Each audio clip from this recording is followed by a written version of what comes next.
Hello, my name is Daniel Adibi, and I am your host for Our World 101, the show in which we discuss complicated, real-world events and issues to bridge people together. Today's topic is the police-community relationship. A relationship of mutual trust between the police and the community is very important to effectively police and in turn to protect the community.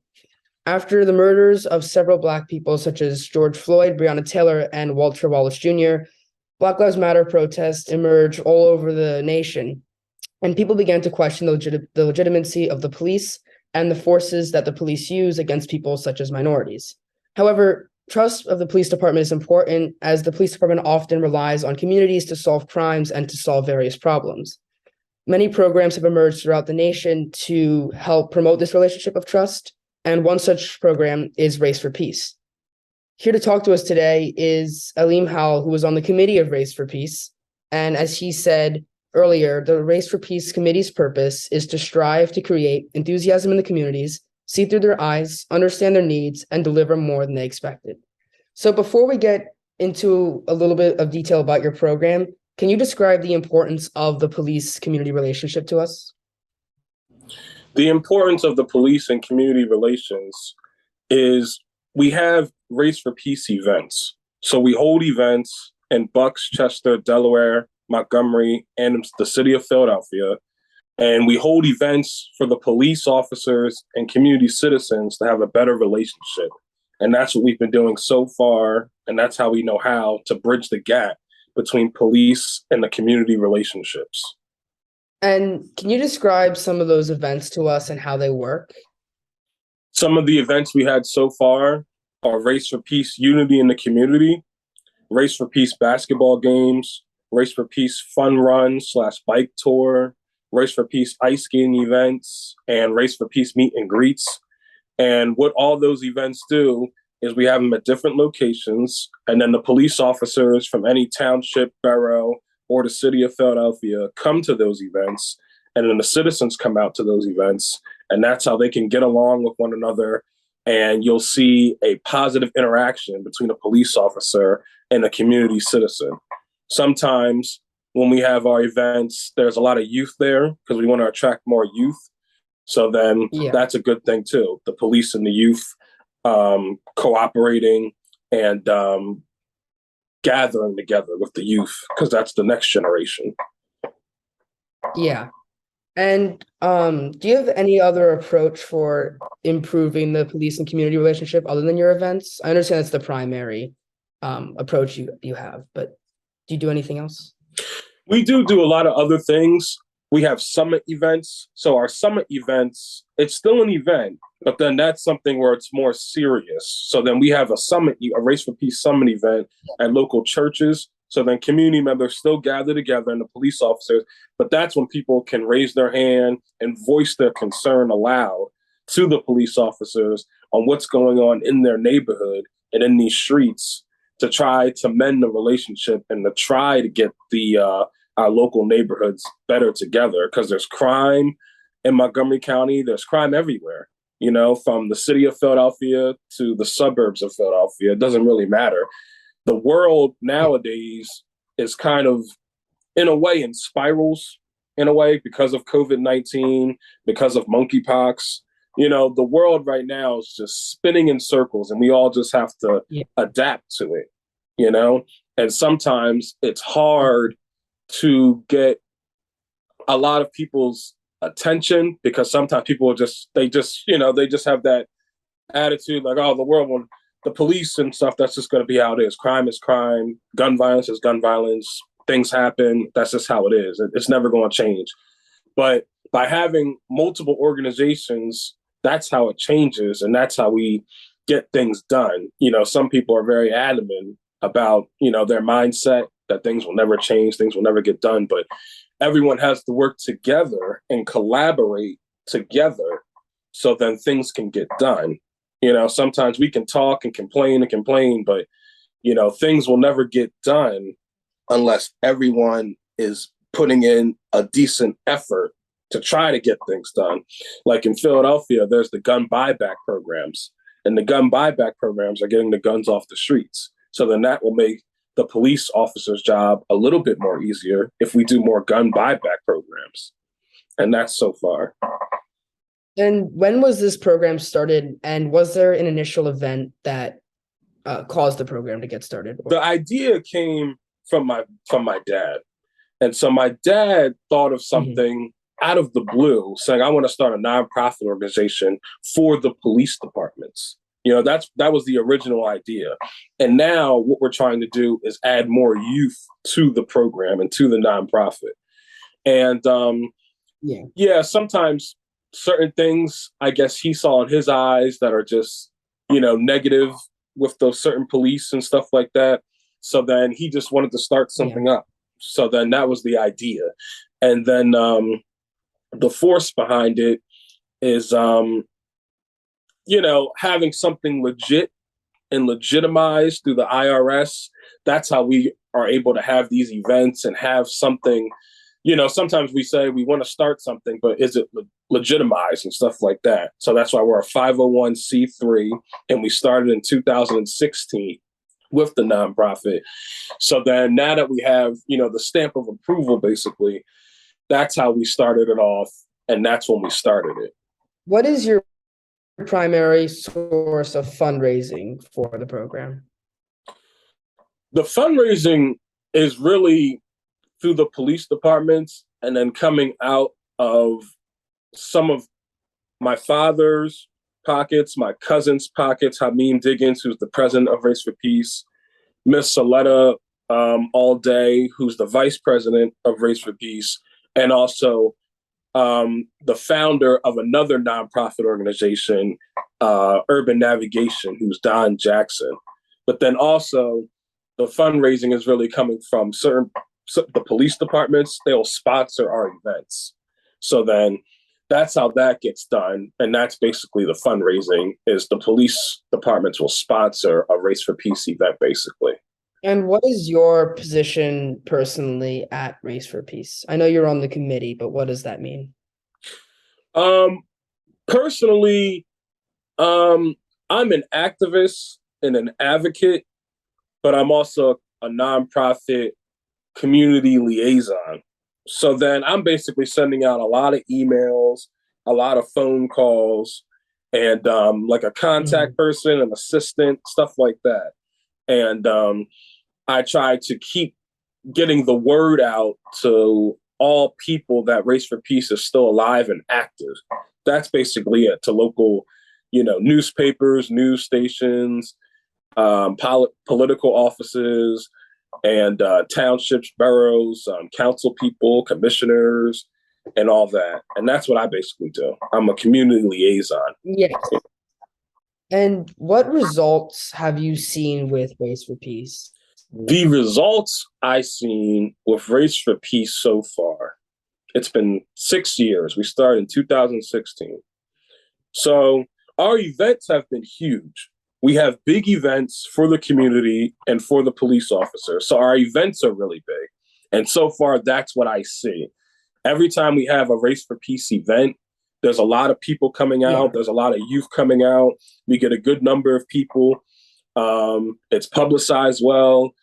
And that's what I see so far through Race for Peace. Our events are bringing the community together, at least for that one day, there's 365 days in a year, and there's gun violence, there's crime, negative things are just going to happen in this world.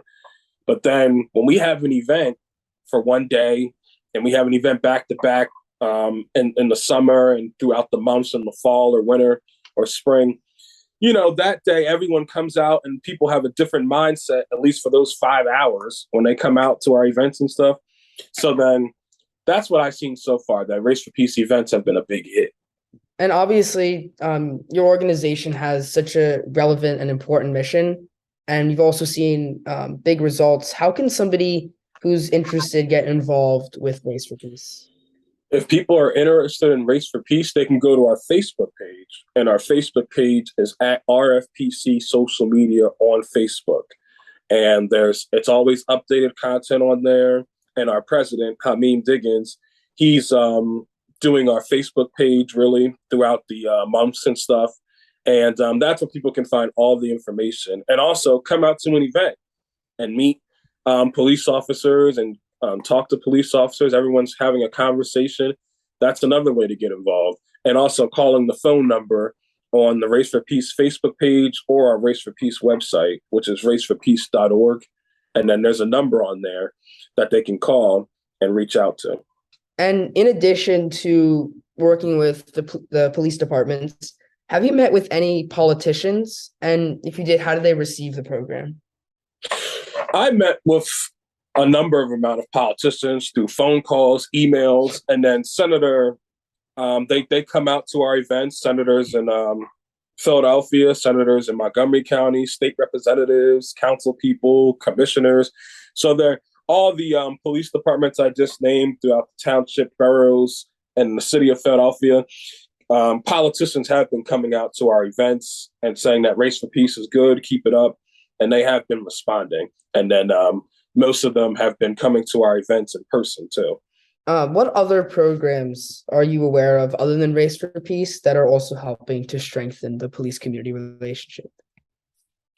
There's a lot of programs. There's a lot of programs. Sometimes programs that are so mainstream, like say our home team, the Philadelphia Eagles, they have a website, End Gun Violence in Philly, and they're doing what they're doing with their organization and stuff. And that's more mainstream. I like to see stuff like that because then everyone gets it, with, slightly, just smaller organizations like ours, we're doing our part. And there's other nonprofits such as one that my father's friend, Don Jackson, started, which is Urban Navigation. And that's for if you go out to anywhere, you're in Westchester Pike and Upper Darby, or you're in Philadelphia somewhere, there's ATV dirt bike riders riding around sometimes. And that's an Urban Navigation is an organization for ATV dirt bike riders, get Philadelphia technician training and guiding our youth and mentoring our youth. And that's one organization that was started, and Urban Navigation, and I'm a part of that one too. So, and then there's plenty of other organizations out there that, especially in Philadelphia, that people are involved with, especially from Philadelphia. There's a lot of organizations out there. There's just so many. That's all.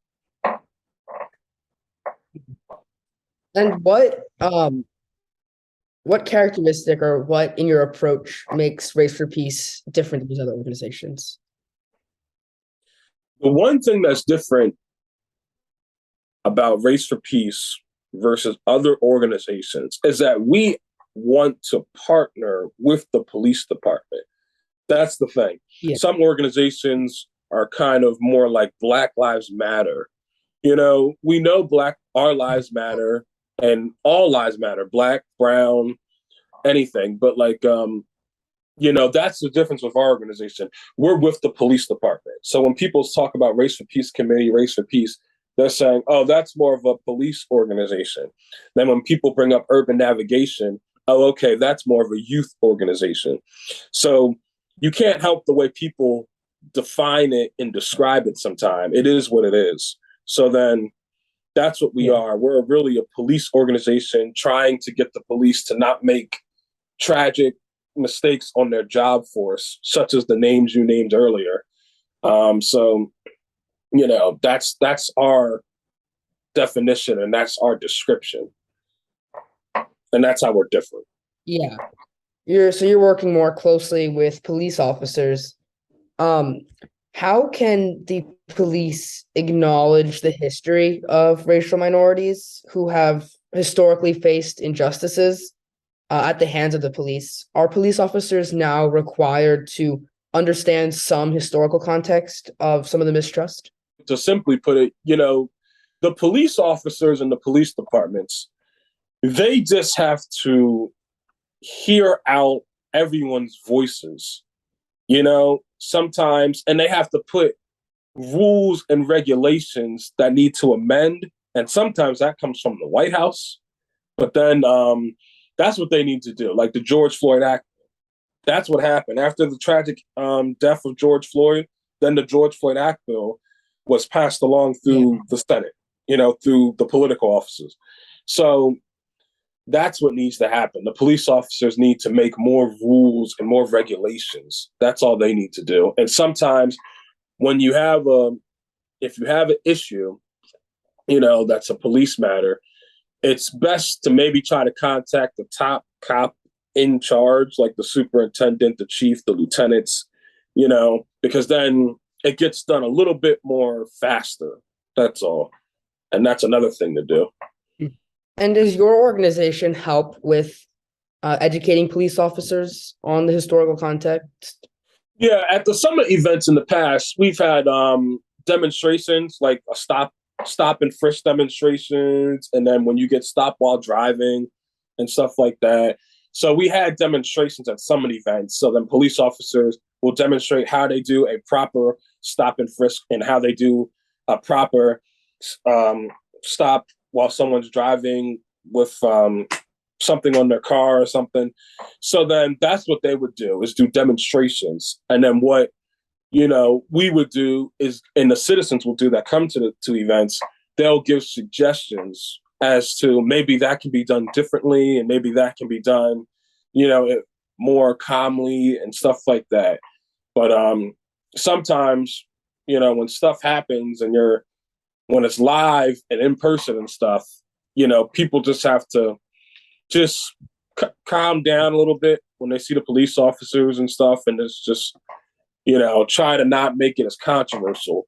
But then also our organization, we try to stay away from certain topics and certain things, mainly currently, like in 2022 and on, we've been trying to just have more friendly family events and to have the youth come out to the events, because the police officers and the departments, they know what's going on in the world. They know, you can't miss it. It's on the news and stuff. And there's gun violence, really, it's up high, the volume of gun violence. So they know what's going on.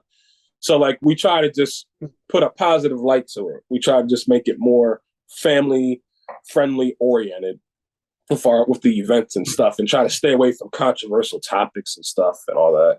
And then I also want to talk about a national movement that's taking place, which is that after the murder of George Floyd, a lot of people began adopting the slogan of defunding the police.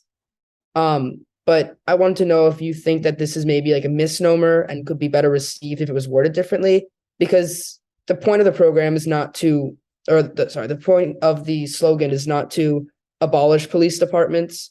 It's rather to just reallocate funding to other agencies, because police officers are often, overworked and stressed in their jobs. And it could be beneficial to have other social workers, such as psychologists, help with issues such as people having mental health crises. So what are your thoughts on this? Defunding the police, honestly, I don't agree with the wording. Like you just said, defund, everyone wants currency. Everyone wants currency, money, and no matter what kind of job you have, people want, a payment, a legal payment. And so when they say defund the police, I don't agree with that, but I understand why they say that. Because if you defund the police and stuff, then how are they supposed to, the simple way to put it is how are they supposed to operate? Just like a school needs more funding and stuff, you can't operate a school without funding sometimes, like the books, the computers, supplies, and just everything. So if there's a problem in the neighborhood and say something happened down the street from you or something, and a cop car couldn't get to it and patrol and all that, that's because, defunding the police took a place. And so now we have less police cars for our officers to drive in. That's like they decrease funding. So then now some of that funding had to get taken away. If that makes sense, that's just an example I made up. But yeah, it's just how you're supposed to operate when, if you defund something. And we all need to have some type of safety and patrol. We all need that, especially nowadays when you see stuff in, the younger generation. Not everything, you don't have to be, perfectly behaved, but sometimes you can't be, at the same time, you can't be reckless. You know what I'm saying? Sometimes with the next generation, not all of them, but like just it's a little more reckless. you know what I'm saying, and stuff a little more carefree, so it needs to have, sometimes stuff needs to be ordered, it needs to have some type of order and structure, but at the same time have freedom, but sometimes stuff is just too loose a little bit, so defund the police, I personally don't agree with, but I understand why they say it. And but how would the police departments and all that operate? That's what I'm saying. Yeah. And just before we conclude our discussion, is there anything else that you'd like to add to our viewers who want to learn about and get involved in this topic of the police community relationship? Yeah, the best approach is to contact your local police department and then speak to maybe a lieutenant, a chief, a superintendent. And that's the best way to do it. Try to set up a meeting, virtual, in person, over the phone. And that's any community, no matter what town you're from or anything, or county and stuff. It's best to just reach out to your local police department or your local district and just, have a conversation with a police officer. And then that's how that would get done. And just take the calm approach. That's the best way to do it if they want to get more involved and talk about certain controversial topics. Because sometimes behind closed doors, the police, they just have certain answers that not even, that doesn't get headlined in the news and stuff. They have certain answers behind closed doors and the paperwork and the statistics and the facts. Yeah. To back up all these statements and all these allegations and all these arrests and all that stuff. Yeah, thank you for coming on the show, Mr. Howell. I think we had a great discussion talking about Race for Peace, its impact, and also the police community relationship. To all our viewers, I hope you'll join us for our next episode. I'm Daniel Adibi, and I'll see you soon.